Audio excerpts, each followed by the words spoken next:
नमस्कार, मैं विद्याशंकर तिवारी हूँ इंडिया न्यूज़ के डिजिटल चैनल इन खबर के लिए।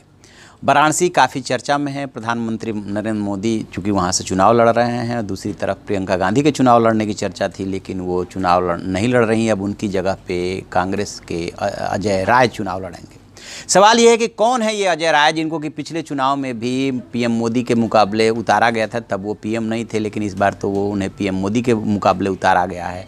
और कांग्रेस क्यों बार बार उनमें विश्वास व्यक्त कर रही है, जबकि पिछले चुनाव में वो अपनी जमानत गंवा बैठे थे। तो सबसे पहले इनके अजय राय के बारे में जान लेते हैं कि 1996 में पहली बार वो बीजेपी के टिकट पे जो है कोलासला सीट विधानसभा थी, वहाँ से वो चुने गए थे। और इन्होंने अपनी राजनीतिक करियर की शुरुआत भारतीय जनता युवा मोर्चा के सदस्य के तौर पे की थी।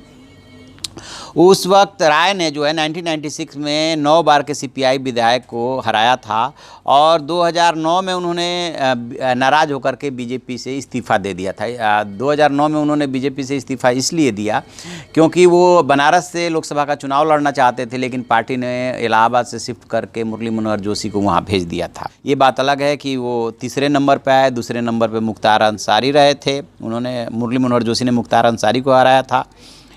अब जब 2009 के लोकसभा चुनाव में उन्हें शिकस्त मिली, तब अजय राय ने क्या किया कि निर्दलीय उम्मीदवार के रूप में कोलासला विधानसभा सीट से उपचुनाव लड़ा और यहां से वो चौथी बार विधानसभा के सदस्य चुने गए। इसके बाद राय कांग्रेस में शामिल हो गए। परिसीमन के बाद राय कांग्रेस के टिकट पे वो जो कोलासला विधानसभा क्षेत्र था वो पिंडारा विधानसभा क्षेत्र के नाम से हो गया और फिर वो यहाँ से चुनाव जीते और 2014 में फिर जो कांग्रेस की तरफ से लोकसभा का चुनाव लड़े। 2017 में जो वो चुनाव हार गए थे।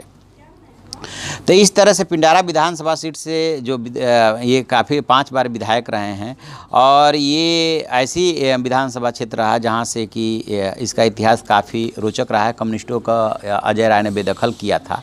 और यदि बात करें अजय राय के पिछले करियर को लेकर के, तो वहाँ पे ये इनकी छवि जो है बाहुबली नेता की है और ये जो नज़दीकी माने जाते हैं वो ब्रजेश सिंह के नज़दीकी माने जाते हैं। मुख्तार अंसारी जो हैं उनके विरोधी माने जाते हैं। हालांकि बाद में इनके ऊपर ये भी आरोप लगा कि इन्होंने मुख्तार अंसारी से हाथ मिला लिया है। बहरहाल अब जो ये चुनाव मैदान में आए हैं, चूँकि कई बार ये विधायक रह चुके हैं और बनारस में जो है भूमिहारों का काफ़ी वोट है और बनारस की ही इनकी पैदाइश है और काफ़ी मजबूत नेता है। लेकिन जहाँ तक बात है नरेंद्र मोदी के सामने चुनाव लड़ने की, तो पिछले चुनाव में जिस तरह से अरविंद केजरीवाल 2013 में पार्टी बना करके चर्चित हुए थे, अन्ना आंदोलन से उपजे हुए नेता थे और जा कर के चुनाव लड़ गए थे, उन्होंने 2 लाख प्लस वहाँ पे वोट लिया था।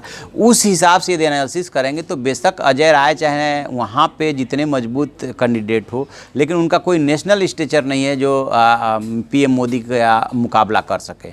और इसके अलावा जो समाजवादी पार्टी ने शालिनी यादव को उतारा है वो अभी बहुत कमज़ोर कैंडिडेट मानी जा रही हैं। मेयर का जो चुनाव है वो वहाँ से हार गई थी।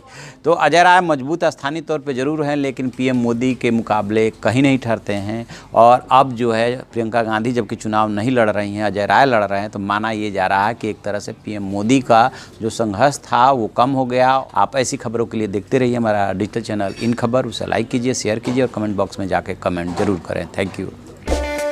इन खबर चैनल को सब्सक्राइब करें और बेल आइकन दबाना ना भूलें।